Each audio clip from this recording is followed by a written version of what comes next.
Lovely. Okie dokie. Firstly, a very happy summer solstice to you all.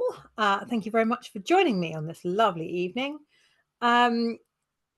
As per usual, for everyone who's been here before and new information for everyone that hasn't, this will be recorded and will be going up on the HMSA website.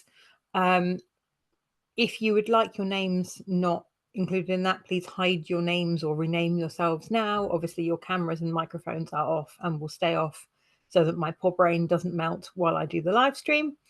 To introduce myself, my name is Jo Southall. I'm an independent occupational therapist and I live with hypermobile EDS, POTS, hip dysplasia, and all kinds of other weird and unpleasant things. I'm here to be your kind of self-management guru for the evening. So if you have any questions about living with or managing or coping with any kind of bendy related stuff, now is your opportunity to ask. So you should have the option of a chat box on the bottom of your screen, or maybe on the side, depending on your operating system. You can pop your questions in there. You can have a little natter in there. Hopefully I will get through as many questions as possible. I do have some pre-asked questions, so I will make a start with those. In the meantime, pop whatever you want to know in the chat. And if nobody has any ideas, I will just ramble about things that are seasonally appropriate. Lovely. I think that's all the housekeeping stuff, isn't it? Okay, so question number one, what could I use to protect my elbows? My elbows keep hitting walls. As a result of it, I have tennis elbow. I was given tennis elbow brace support with compression pad, but it caused bruises. I use a padded sling, but it caused bruises. I get bruises very easily. It certainly sounds like you do. So it's quite a difficult one because the more padding we add to something, the harder it becomes to actually use that part of the body for whatever tasks you're aiming to do. So sometimes a little bit of kind of compromising has to occur there. Part of it may be that actually having some form of compression would be useful for two reasons. The first one is that compression drastically improves proprioception. So proprioception is our body's ability to work out where we are in relation to our environments, but also where bits of our body are in relation to other bits of our bodies. So it's proprioception, good proprioception, that allows you to walk through a doorway without hitting either of the sides, or getting the door handle down your sleeve, or tripping over your own feet. Most of us have pretty shocking proprioception as a group. So one of the things that can help with that is compression clothing. And what that does is give your body some extra sensory input as to working out basically where you actually are. And a benefit of knowing where you actually are is that you are significantly less likely to walk into things or bump into things or hyperextend stuff or just generally damage your body doing everyday tasks. So compression might be a useful way to kind of manage some of the frequency with which things are getting damaged, basically. The other benefit of compression is that compression can stop kind of blood flow type situations. So if you have a lot of like swelling or bruising, compression can be useful in managing that a little bit. So I'm aware that my screen is quite jiggly. Let's get that sorted. So yeah, compression clothing might be something that's useful to try, firstly in terms of avoiding injury, but secondly in terms of minimizing how much bruising you're getting once an injury has occurred. The other thing that might be worth looking into would be sheepskin. So although not great if you are vegan or you know you just aren't comfortable with it as a material, sheepskin has been used quite extensively for hundreds if not thousands of years to manage kind of pressure and comfort. So it used to be a really common thing on bedding, but now it's mostly used in kind of medical settings, specifically for regulating body temperature, but also for basically avoiding the kind of compression injuries, so like pressure ulcer type situations. So sheepskin pads might be something that's worth trying. In terms of kind of bruising and injury management, like the padding side of that is probably going to be really squishy and really comfy and really lovely. So that would be something that it's probably worth trying. What you may find is that you need different braces or different slings or different combinations of the above for different situations. So with splinting and bracing, what we often talk about is something called activity splinting. So rather than going, okay, I have a hypermobile wrist, so I need to wear a wrist brace all the time, we actually look at, I have a hypermobile wrist and I'm doing an activity that's problematic, so I might need a brace for this task. If you are using splinting or bracing regularly, what you may find is that it does basically, like, your body will get lazy, so you can decondition, you can lose muscle tone, you lose your tolerance for kind of everyday activity type situations. So it is important to kind of use it or lose it. But that said, obviously getting injured constantly is equally bad and equally likely to cause deconditioning. So if you're using splints and braces intermittently, you can use them to protect yourself during a dangerous task and then take them off immediately afterwards. And that will hopefully reduce the amount of bruising. And also, as we approach sweaty season, summer, having like sweaty kind of, particularly things like neoprene, sweaty braces on a lot of the time is a recipe for fungal infections and for skin irritation and for contact dermatitis. So getting a little bit of airflow around your skin under your braces can be really, really important. So my thoughts around that would be, have a think about tasks that you do on a regular basis that result in injury. Can you move or adapt or protect yourself from that area? Can you change the task in any way to make it safer? If not, are you using braces regularly, or are you using them for key tasks that are difficult? So my wrists are really quite floppy. They subluxate very easily. If I'm writing, generally not a problem. If I'm knitting, not a problem. If I'm lifting a saucepan full of boiling water, that's very much a problem. So I have kind of stronger braces for some activities, and then like a lighter brace for others, and then no braces at all for some. So finding the right tool for the job and only using that tool when needed will hopefully prevent you from kind of being bundled up quite so much that you're getting bruising from your supports. Fit is equally really, really important. So particularly if you're like between sizes, or your body shape is not within the kind of realms of the totally average, standardized, completely ridiculous measurements that orthotic companies uses, you may find that custom made braces are going to be more effective and more efficient and will fit you better. So if you haven't seen an orthotist, I would recommend getting a referral to see one. If you're in the UK, you can get a referral to NHS orthotics from your GP, from, as far as I'm aware, any consultant level person. For anyone who's under like an MSK service or a physio service, they should be able to refer you as well. What they can then do is the orthotist will fit, measure, work out what supports are right for you, and will provide them on the NHS rather than you having to buy them yourself, which means that if it doesn't do its job, if it doesn't fit, if it causes bruising, you can just try something else and you're not horrendously out of pocket. So I hope that's helpful. If there is a follow-up question to that one, please pop it in the chat and I will see what I can do. Okay. Any tips for neck issues? The back of my neck up to the base of my skull has become a joint popping, crackling area that never feels like the joints can be released. I'm definitely carrying tension in my neck that I cannot relieve. Oh, I can so relate. Yeah. Neck issues are one of those things that it's very, very difficult to manage, because it's very easy to lose muscle tone around your neck and the base of your skull. And it's a very important area, and there are a whole lot of blood vessels and nerves and complicated, scary body structures involved in that area. So neck injuries are something that often, firstly, can be very disabling, and secondly, can be very hard to manage, and thirdly, are very scary because nobody wants their neck to go wrong. You know, it's attached to your brain. That's where you keep the important stuff. So yeah, it is a difficult thing to manage. One of the things that I found particularly to be true through the last like 7 years of working almost exclusively with bendy people.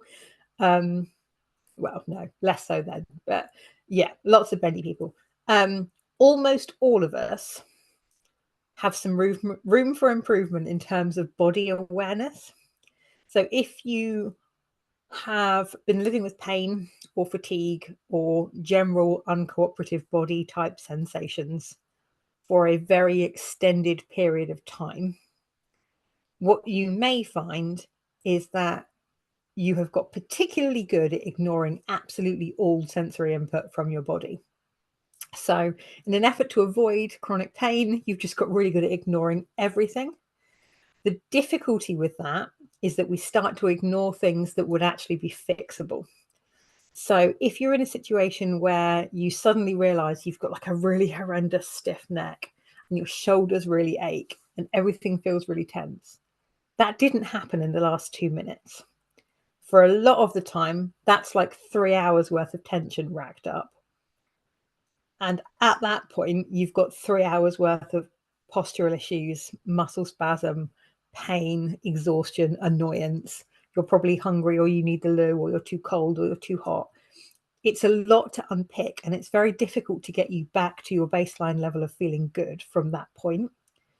Whereas if we can get into the habit of taking little micro breaks more often, so every time if I'm doing emails, computer work is a good example for neck pain often. Neck pain and computer work, you spend too much time in exactly the same position, and then you suddenly go to move away from your computer and realize that you've seized up horrendously. So in order to counteract that, every time I press send on an email, or every time I close a document, or every time I change topics when I'm doing live streams or something, I will stop and have a micro break. So all that is like 10 to 30 seconds of not doing the thing you're currently doing. And I've got so good at it now that I can do it unconsciously whilst still carrying on a conversation. But to start with, it meant just taking 5 or 10 seconds, even like a tiny amount of time, to just go, how am I feeling? Am I okay? Let's just have a little fidget, a little bit of relax, maybe a sip of drink, and then I'll go back to work. And in that time, I can stop and analyze any areas that I know I'm prone to ignoring. So if I'm coming off the back of a neck injury, I will stop and think, how long have I been upright? How tense are my shoulders? Have I started to kind of creep my shoulders up to my ears? Am I gradually hunching over more? Or have I got kind of good posture and I'm not carrying any additional tension? So when I'm having these little micro breaks, little things like circling your shoulders, having a little bit of a stretch, even just sitting back in your chair and having a bit of a relax can be a really good way to get rid of some of that tension. The only way to get rid of that tension is to be proactive about it, really, because if we get to the point where you've already seized up horrendously, it's really, really difficult to walk it back from there without spending a decent amount of time laid down. That said, I am a massive advocate for horizontal rest breaks. I think there are some symptoms that are just really managed very effectively by being completely flat down, horizontal, for a decent amount of time, like a good 5-minute break. Obviously, not all of us have the sorts of lives where we can just lay down for 5 minutes every once in a while. But if you do have the opportunity to do that, it is really, really useful. The other things to think about would be the kind of reactive management type stuff. So if you are in that situation where that really horrendous, crunchy, achy, I want to put myself on the medieval torture rack feeling sets in, you can then think about how we manage that. And one of the things I'm a massive fan of is TENS, so transcutaneous electrical nerve stimulation. So TENS is a pain relief method that works off pain gateway. So pain gateway theory basically says that our bodies can only process so much sensory information at once. If we can clutter up that sensory information highway with good stuff, our bodies have less available bandwidth for dealing with unpleasant sensations like aches and pains. So TENS at low levels, it's basically like a kind of electric tingly sort of feeling, almost a little bit like the very, very tail end of pins and needles. When it's like gone past the point where you're kind of clutching your leg or whatever and hopping around. But I find it quite a pleasant sensation, but TENS is a bit of a Marmite strategy. Either you love it or you hate it. So TENS might be a good one, particularly for like upper back and shoulder pain. So just that kind of over your scapula aches and pains or the tops of your shoulders. It's a really nice way for you to try and avoid that neck pain spreading out into neck, head, upper back, shoulder, and chest pain. And you can just kind of avoid that sensation kind of exacerbating itself into other injuries, basically. So if you can keep pain to a more manageable, smaller area, it's easier to manage. The other things that might be useful, so there's a device called the Posture Key, and it's from a company called Gravity Life. I'm hoping my link fairy will grab one for me. I picked one of these up at a conference a very long time ago now, but it's basically kind of an acupressure type approach. So you lay on this neck bit and there's a little triangle that you put over your SI joints and you just lay on it for a few minutes. And I found it's really, really good for getting that feeling of alignment, but without any of that like horrendous, terrifying neck crunching situation. So that might be a good one to have a look into. The other thing I would definitely say is if you're not already under a physiotherapist, get yourself one. In the UK, you can self-refer to physiotherapy. You don't even need to see a GP. So if you pop your postcode and physiotherapy self-referral into your search engine of choice, there will probably be an online form you can complete and they will get you triaged into the physio service. What they may do is triage you into a spinal service. So within physiotherapy, there are like brackets of different professions. They will often be like a lower leg service or a back and neck service. Quite often, like women's health is another one as well. So like pelvic girdle pain, urogenital dysfunction type stuff, all kinds of things like that. But the back and neck service would be a particularly good one to see about just building some strength, working on your posture and learning to recognize those symptoms a little bit earlier on. The other thing, a client told me this and I thought it was brilliant. U-shaped travel pillows, the kind that you pop behind your neck while you're in the car. If you wear them backwards, you can rest your chin on them while you do computer work or while you're just like feeling your head's too heavy. And it gives you the sort of benefit of the soft collar neck braces, but without completely enclosing your neck. So you'll get a better range of motion. It feels a bit less claustrophobic and it's easier to take it on and off if you're only wearing it for a short time. So backwards travel pillows might be a thing that's worth trying as well. Hopefully that answers that one nicely. Okay, that is the pre-asked question. So I will dive into the chat now and see what we can find. Okay, hi there. My jaw has clicked for as long as I remember. However, twice over the last year when yawning, my jaw has clunked so loudly and hurt so much. My husband heard it from across the other side of the room. Then I swell for a few days, can hardly open my mouth for a couple of weeks. The GP thinks my jaw has dislocated and gone back into place and has referred me to physio. But is there anything you can recommend? I try as the jaw is still weak and strained. And the GP's recommended not to talk too much and not to yawn. Okay, please do let me know if you work out how to avoid yawning for the rest of your life, because all of my TMJ patients would like to know. The physio referral is good. The rest of that is spectacularly unhelpful. So TMJ pain, again, one of the things that can be really good is TENS. So for TENS machines, you'll get like a little machine and then you've got cables that come off it and the cables go to little wires and it connects to a series of pads. Now, there are generally speaking two kinds of connectors. Either there's like a push pin kind or there's one that looks like a popper. As long as you've got the same kind of connector, you can mix and match your pads and your machine. And there are a couple of companies that make very, very teeny tiny little TENS pads designed to be stuck on your face. And they are fantastic for jaw pain, particularly post-dislocation. So that might be a really good thing to try. Physiotherapy is definitely going to be sensible.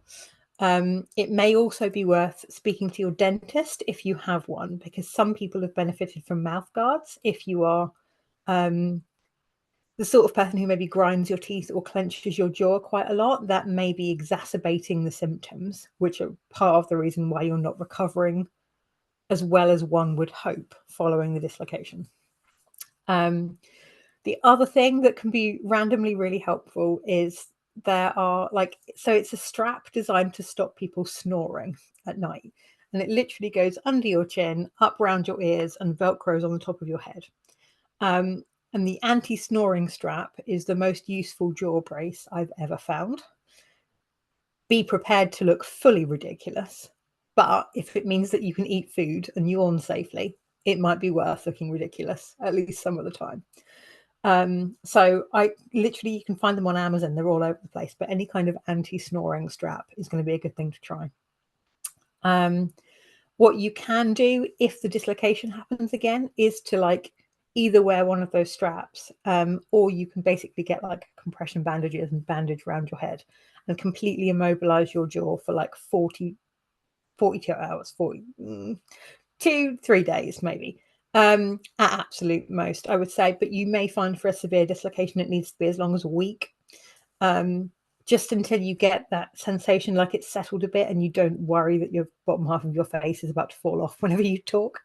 So just total rest following a dislocation, and then gradually reintroducing your soft foods and careful conversation. Obviously, if you are yawning, you can't stop that per se, but supporting the side of your face when it happens can be useful. The other thing that I found quite good is kinesiology tape.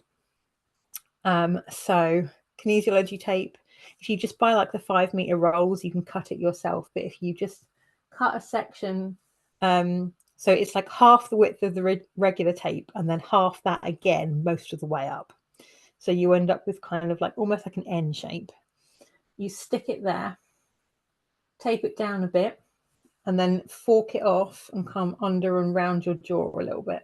There are tutorials online for how to tape a jaw with kinesiology tape. If you find that your kind of muscle tone and your facial movement is a little bit asymmetrical, tape can be really helpful in making sure that you're not letting your jaw wander off to the side a little bit. So I know that my jaw movement when I talk is not symmetrical anymore. It used to be, but I was really unwell for a while and now it isn't. And since then, my jaw dislocations have been worse. So if I tape my face, that proprioception stuff we were talking about earlier, that kicks in a bit more effectively. I talk a little bit more symmetrically, and the jaw dislocations are a less common occurrence. So hopefully some of that is useful. If you do find this becomes a real problem, you can get referrals on the NHS to a maxillofacial specialist. Maxillofacial will probably, to start with, try all of the things that we've been doing that I've talked about today. So tape, TENS, physiotherapy, bandaging up your head so you get some support in there. If that doesn't work, I have been reliably informed by my own maxillofacial specialist that there are 2 or 3 surgical options. And he basically said he wouldn't want to do any of them because hypermobile people are just so unreliable in terms of surgical outcomes. And the evidence base is so small that they don't really know what any of these things would do to a bendy person. And the risk is always that it would make it much worse. So it's worth speaking to somebody if it becomes a real issue. That said, not quite sure what they're going to do about it. This is a bit of a weird situation. What you may find is that if it happens I only ever really say this to other bendy people because other specialists like healthcare professionals look at me like I'm bonkers. If you dislocate things enough, you can end up in a kind of sweet spot where the ligaments are so lax that stuff just goes back in really easily, but it also falls out easily. But for a lot of people in that sweet spot, the pain is actually better, because what you may find if your muscle tone is really good is that when you dislocate something, jaw, elbow, shoulder, whatever, in order to achieve that dislocation, you've done a really significant amount of soft tissue damage. But slightly more bendy joints that have maybe fallen out a few times, you don't get that same level of soft tissue damage. So for most dislocations, generally speaking, the first one is the worst by a very significant margin. After 3 or 4 times, it tends to get a little bit less painful. But the downside of that is that if you go too far the other way, it becomes a problem in and of itself. So, yeah, it's very difficult. Hopefully the tape, the exercises, the everything else will be useful. TENS, I would definitely say for pain relief. And actually get yourself a smoothie recipe, because it's very, very boring being on a liquid diet if you don't have some fun options in there. So maybe treat yourself to some like soft food diet options as well, just to see if you can make it a little bit more tolerable. Okay. How do you actually rest? I think I'm resting, but I never feel rested or recovered to baseline. Any tips? That's a really interesting question. I like that a lot. I'm going to get a bit technical here for a minute. So in the last couple of years, I've got really into smart monitoring. So there are a couple of metrics we can use, and we can track them within our own body, that are active predictors of things like fatigue. And the first one is heart rate variability. So your heart rate variability is, say you've got a resting heart rate of 60 beats per minute. That is not 1 beat per second. There should be some variation within that, so that some are closer together and some are further apart, as your body reacts to internal, external stressors. So things like temperature change or postural change or talking or sitting upright or doing anything else. Simply being aware of your environment is filling your body with stressors. Do you know your body does a lot to simply exist? So if you are basically looking at, sorry, I've just seen that in the comments. HMSA, the posture key is the neck support thingy from Gravity Life. If you can't find it, I'll find it in a second. Sorry. Brain. Come back, brain. Yeah, heart rate variability. So your heart rate variability, if your heart rate variability is low, as in your heart rate beats are very evenly spaced, it's an indicator that your body is not in good recovered mode. So effectively, your body is perceiving absolutely everything as a stressor and is just kind of slogging along and hoping you don't fall asleep midway through the day. If your heart rate variability is higher, it means that your body reacts appropriately to stressors and then calms down in between the stressors, and you're in recovery mode. A lot of people with POTS seem to spend quite an alarming percentage of time in fight, flight, adrenaline, cortisone fueled stress modes, and very little time in the kind of rest and digest, chilled out, actual rest mode. The difficulty with this is that if your body's in kind of hard slog stress mode the whole time, you're not getting that same level of rest. But recognizing that we're in this mode can allow us to predict whether we're heading for a fatigue flare or not. So I'm using a Garmin Venue Active, I think one of them, but basically like loads of different watches will do it, Fitbits, all kinds of things. But you're looking for one that does heart rate variability. And with the Garmin ones, the heart rate variability, what it does is give you a little traffic light kind of bar. So if it's too low or too high, you're outside your normal heart rate variability and you're heading for some kind of blip in your energy levels. When my heart rate variability starts trending down, I know that I'm pushing myself too hard and my body has started to perceive everything I do as being hard work. Almost every single time this has happened since I got the fancy watch and started paying attention, 24 hours later, I'm in a fatigue flare. And I spend like a full sort of 2 days on the sofa, and then I can pick myself up and carry on again. But what I've now started to be able to do is see it trending down, but still be within normal, and start having a rest day. And then I don't have the fatigue flare afterwards. It will get me back on track. All of this doesn't really answer your actual question, but I feel like it's a useful way to start thinking about the fact that sometimes our own bodies aren't the most reliable informers as to what rest is and isn't. And we can feel like we're resting, but we're not. Whereas your heart rate, your body temperature, your blood pressure, all of that stuff, those factual metrics can inform our understanding of what our body is actually up to. That said, a lot of people find smart monitoring quite stress inducing, so anxiety inducing, particularly if health anxiety is an issue for you. Personally, I find it fascinating in a weirdly abstract kind of way. So it's useful in my own management, but it's not for everyone. The other kind of side of that question is, how do you rest? And I think part of it is going to be recognizing that there's a big difference between using physical energy and cognitive energy. And a lot of the things we do use both. Not everything does. But often we think of energy as something that we use just for physical tasks, but actually talking, academic pursuits, any kind of reading or TV, all of that's still requiring brain power. So you may need to have a real think about finding a series of activities that for you are like restful. And part of the way we think about that is it physically and cognitively restful?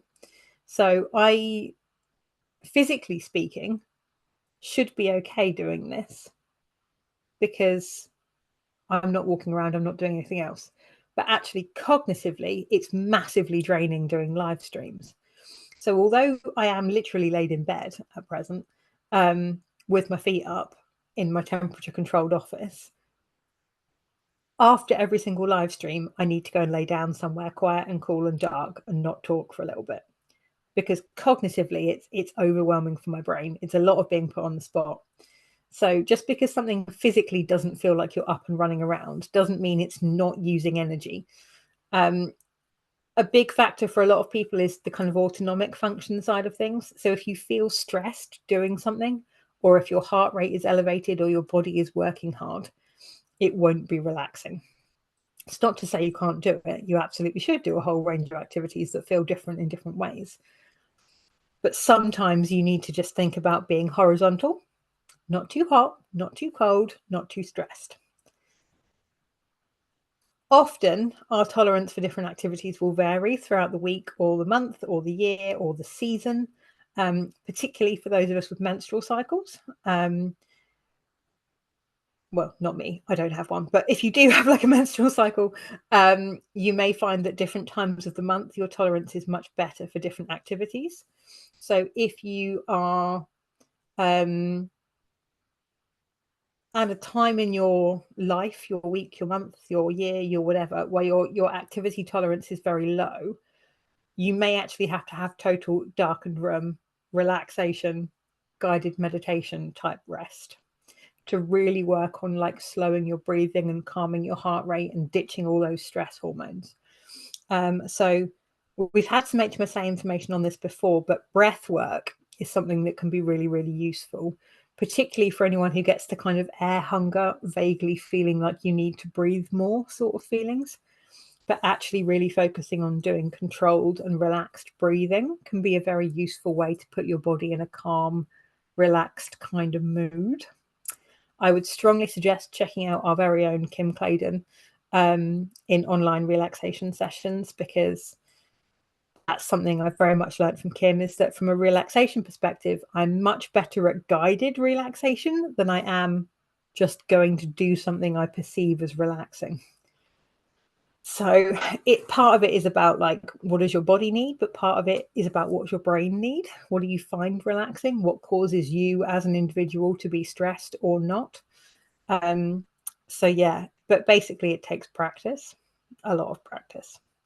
The only other thing I will say, because it's sort of related, is that sometimes a really good nap is a really excellent thing to do, particularly if you feel like your body, I call it big sleep.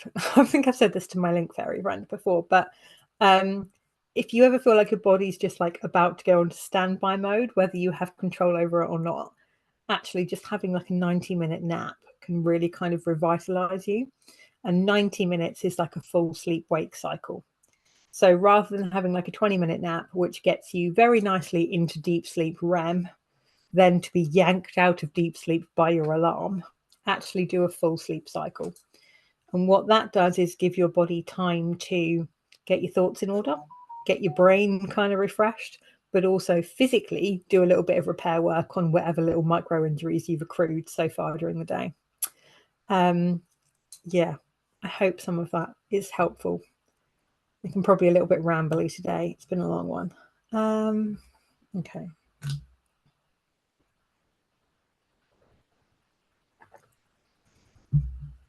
Neck thingy. I've said the neck thingy. Hopefully you found it now.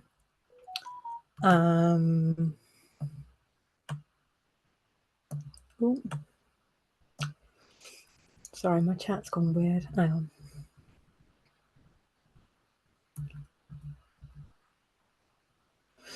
How would you recommend supporting family members? Oh, this is going to be one of those live streams. Sorry. Give me a second.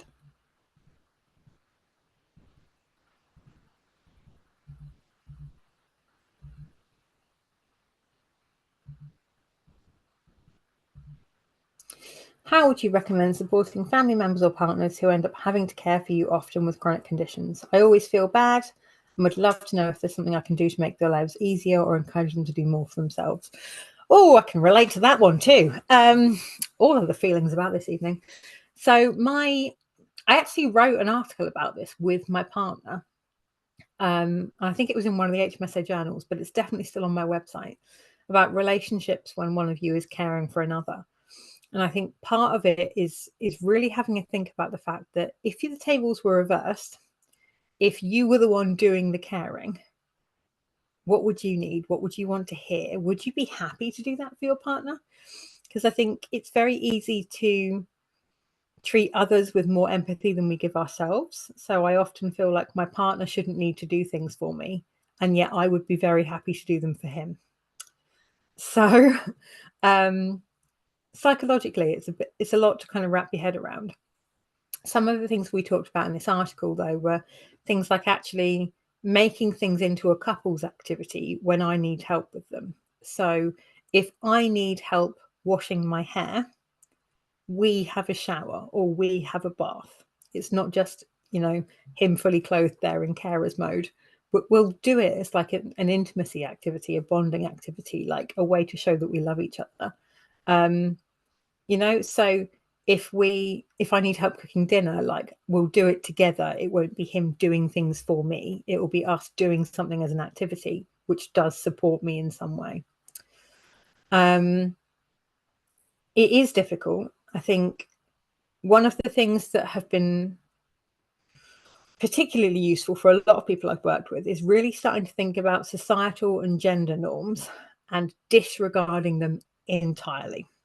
So when you're looking at what you do as a couple or a throuple or whatever relationships you're in, if you are having like a family unit or a group or whoever you're living with, sit and have a chat about this and work it all out, but really think about which household activities are within your skill set and which ones are not. So is there something that your partner has to do for themselves that they're rubbish at that you might be better at?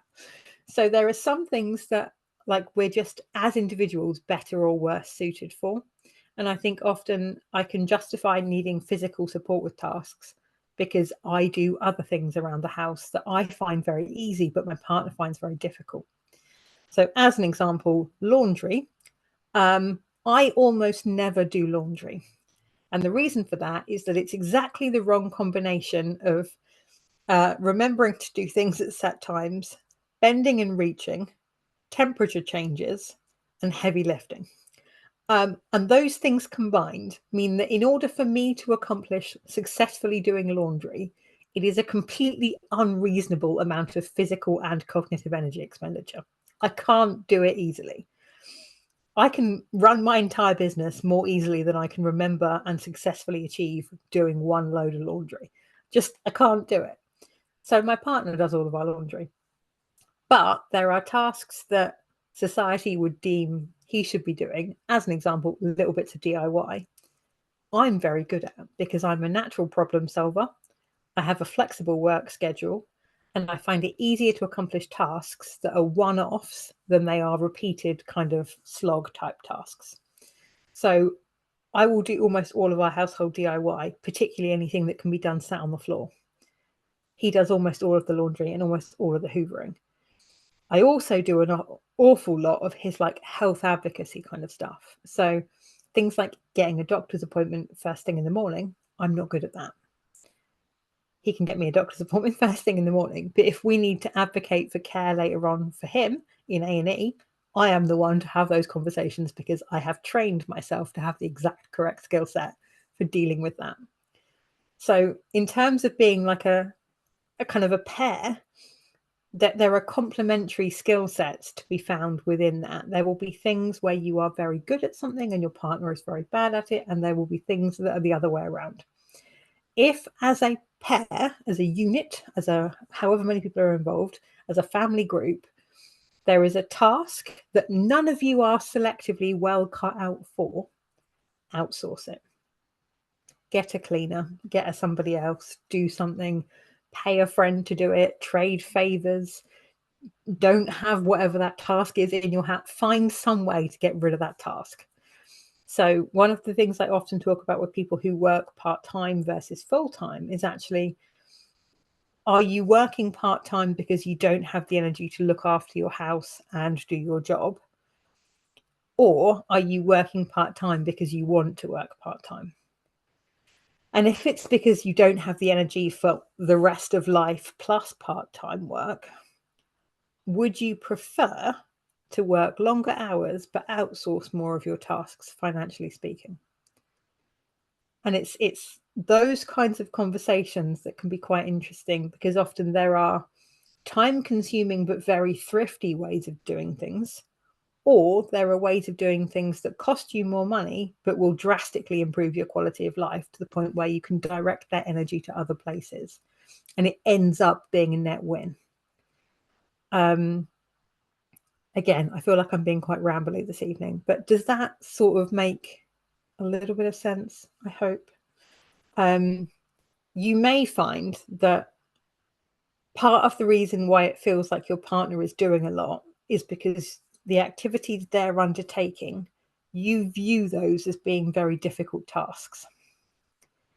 The realistic answer is that for somebody who is perfectly physically, mentally, and emotionally well, the washing up is very, very easy. It just is. But we've lost perspective for that because it's been difficult for a decade, 2 decades, our entire lives. So I think often it's very easy to assume that we're asking a lot of people, but actually they genuinely don't mind. And just, I think, have that conversation and say that you're feeling this way and give your partner an opportunity to ask for whatever they need. Is it something that they want to change? Because you may find that you're worried about absolutely nothing and your partner is having an absolute whale of a time, loves you loads, and is very happy with their lives. So, yeah. The other thing to think about is actually, if you can't solve these problems yourself, go find yourselves a therapist or an OT or a somebody, but do that appointment together so that you can work out what each other needs and how to accomplish those things as well as possible within the confines of your home, your health, your budget, and everything else. Okay, lovely.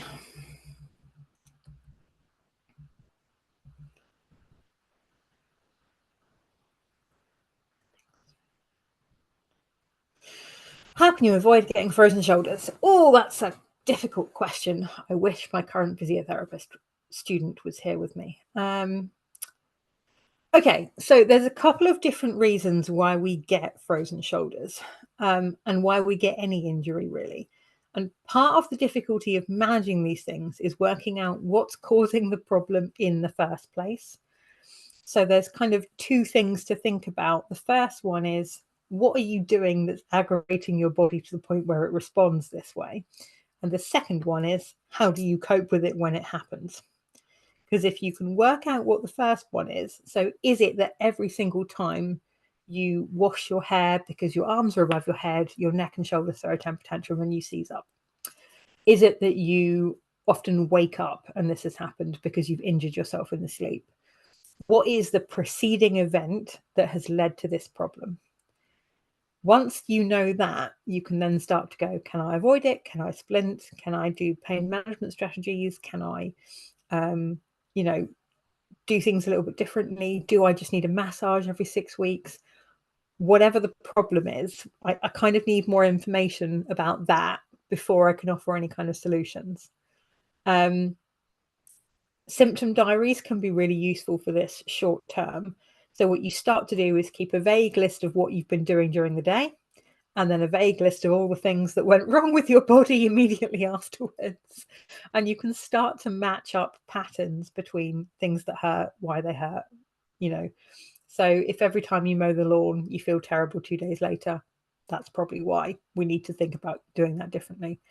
If every time you go to the gym, you have a load of pain the next day, again, we can think about the gym and we can problem solve that. I think, working out what the issue is and why it's occurring is the really important thing here.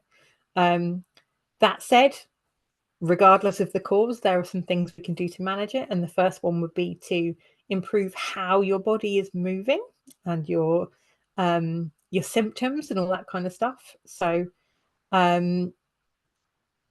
if you are basically kind of struggling, sorry, I completely lost my train of thought. Brain. This is not the most thought out live stream I've ever done. Yeah. When you're getting these problems pop up, basically, how we manage it is kind of a lot of the bigger part. So actually things like getting rid of that muscle tension is going to be really important. So a lot of people find that heat can be useful in terms of getting your muscles moving a little bit. So wheat bags or a bath, particularly a bath with a lot of Epsom salts in it.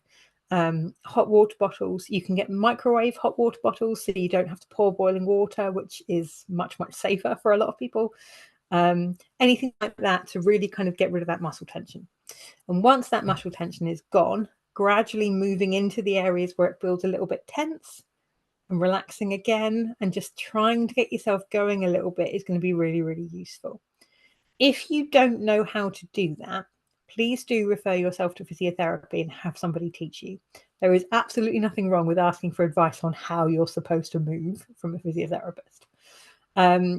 They're also going to be quite good for pain management strategies. So things like self-done massage, things like little spiky massage balls that look a little bit like dryer balls. You can kind of use those and how you use them, that kind of thing. Physios can teach you a lot about that. There's also the wonderful Jeannie DeBon and her Zebra Club program, which looks an awful lot at learning how to move and how to use our bodies effectively and what to watch out for when we're doing activities, because a lot of us tend to fall into the same traps in terms of hyperextension or weight bearing in wrong ways or using the wrong muscle groups. Even if you're not going to sign up to the whole Zebra Club program thingy, have a look on her social media, because she shares an awful lot of videos which are really good for like building strength and stability and getting your body to the point where it doesn't completely freak out about everyday activities. And that would probably be a good thing to look into in terms of just getting a little bit fitter and stronger, in the hopes that your body survives whatever the triggering activity is a bit better. And you can kind of start to not have that happen so often. And then you're only relying on your pain management strategies less often when it becomes a big problem. But yeah, if you know there's a specific task that triggers it, pop that in the chat and I'll see what I can do.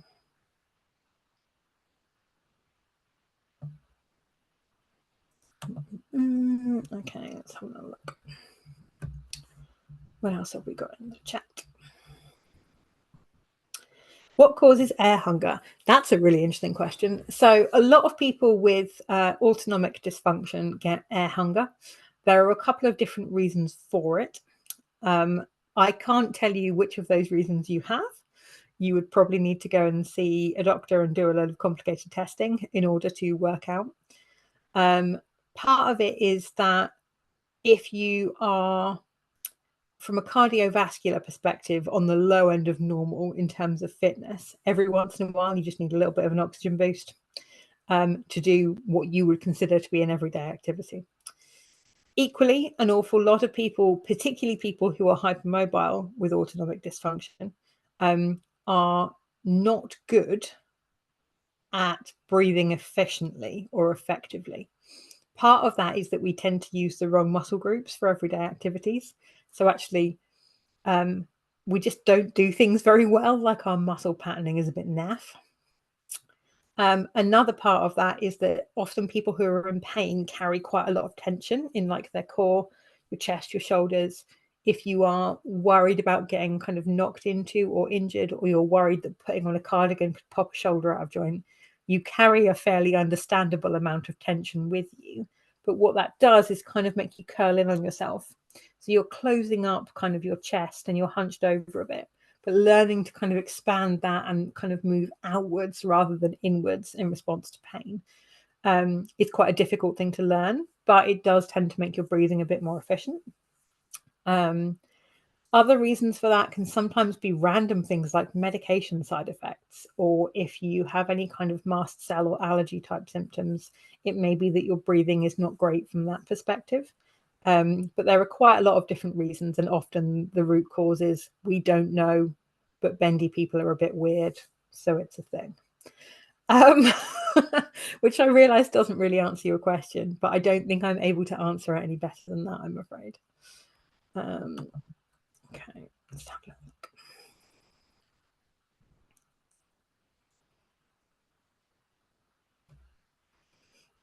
look.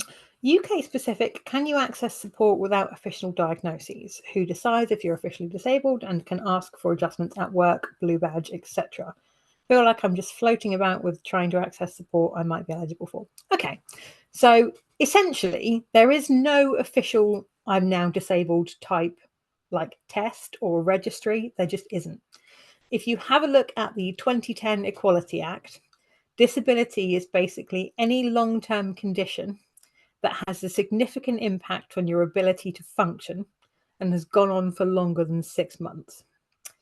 So basically, if you feel like your body, your life, your work have been disrupted in a significant way, and it's been happening for longer than half a year, you're disabled. The end. You just are. You don't have to have a diagnosis. You just have to have a series of symptoms that are in fact disabling. It's easier if you have a diagnosis because you can go, I have this, it's genetic, so I know it's not going away, therefore I have this thing for life, etc. When you are in that weird, I don't have an official diagnosis, but I know there's a load of stuff wrong with me, and everyone agrees there's stuff wrong with me, but we can't prove what it is area, what you may find is that you need to be able to demonstrate that you are having specific mobility issues, as an example. So if you have a long-term condition that causes mobility impairment, it's easier to get a blue badge, but there's no reason why you can't get a blue badge without a diagnosis if you have a doctor's note or an OT's note or something saying this person has a mobility impairment. Or you go through the process and you have an assessment and somebody walks you up and down, and watching you shuffle from the car to the assessment centre demonstrates that you have a mobility impairment. So it's basically a diagnosis is just like a cheat code in terms of proof. But if you don't have that diagnosis, you can still prove that you have long-term conditions in other ways. A lot of the time, the Citizens Advice Bureau have a disabled advice subset within each one. So it's often worth phoning CAB and just saying, hello, I have this thing. It's influencing my life in these ways. What am I entitled to? And they'll come up with a list for you. And often they can help you apply for them as well. The other place I found particularly brilliant for that kind of advice is Scope, the charity. Their forum is full of loads of advice about that. It's really, really good. So yeah, essentially things like blue badges you can just apply for, and you can just send off some evidence. A letter from your doctor saying this person sucks at walking should be plenty to get you through that process. I will warn you in advance, a lot of these things, the process itself is decidedly unpleasant, but once you've got that, it's useful. In terms of adjustments at work, basically, if you've ticked the aforementioned criteria for disability, then you are legally entitled to reasonable adjustment, regardless of whether or not you have a diagnosis. And again, this is in the 2010 Equality Act documentation, which you can see for free on the .gov UK website. If you just search the Equality Act, it comes up.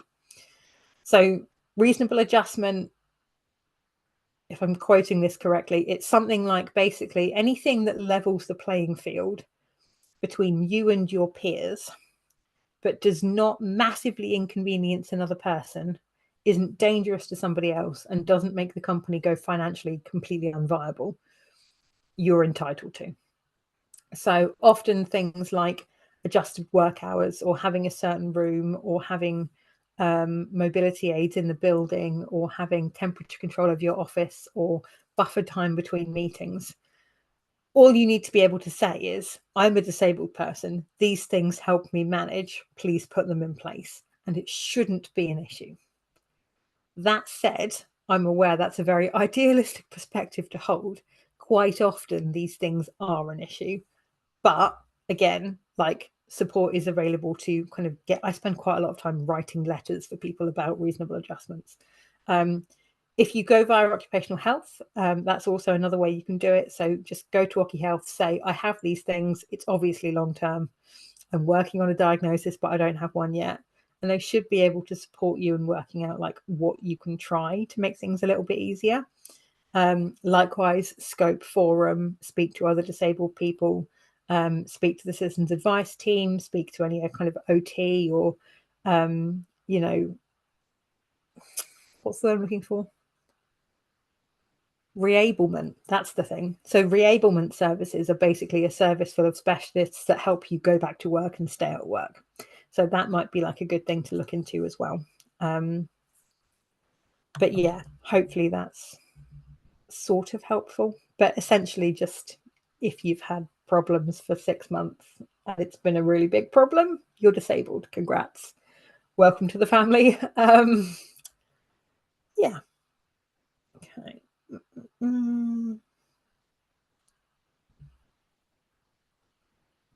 Okay.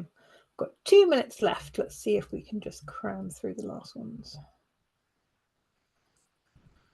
Have I missed anything else?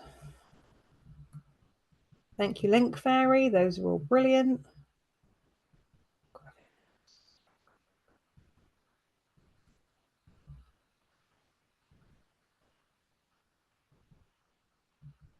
I think that's all the questions. That timed out perfectly. We got there. Thank you all very much for putting up with my brain foggy rambling this evening. It's been a good one. Some really good questions there. I will be back next month. Please stay tuned for updates. I do quite regularly have special guest appearances from a whole range of absolutely amazing experts within their respective fields. So please do come again.